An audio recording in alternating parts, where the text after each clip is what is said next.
I've been running workshops and seminars with dozens of groups on their responses, and there's two things they tell me. One, workforce flexibility. Second, well-being. Everyone says this is the part, irrespective of what happens in the next 10 years, they wish to keep.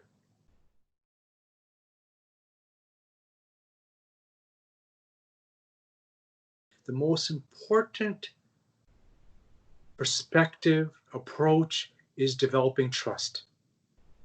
In a world where trust is in deficit, you want to make trust your asset and increase it, enhance it, demonstrate it, and create it.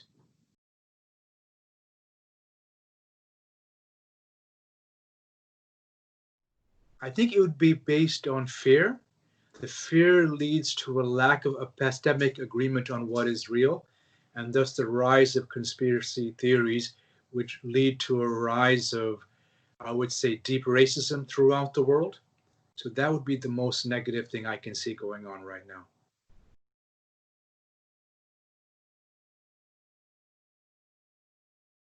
So there's two aspects. One is really, you might say, new humanism, which is we don't see the world from our own ego or nation state or our tribe, but the entire planet with Gaia. So it's nature plus planet, and this is a practice we try to do every day. The second of that, of course, is solid science. So we want this ethical, almost spiritual perspective with solid science. Putting those two together, they become pathways forward.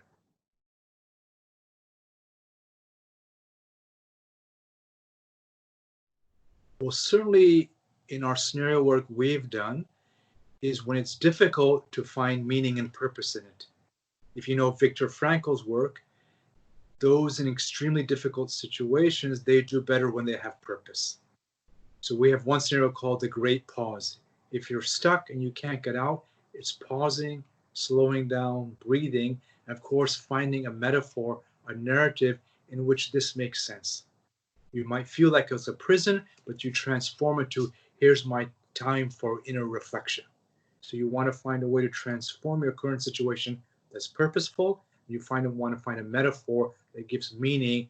And then once the pause ends, you have more energy to create the future you want.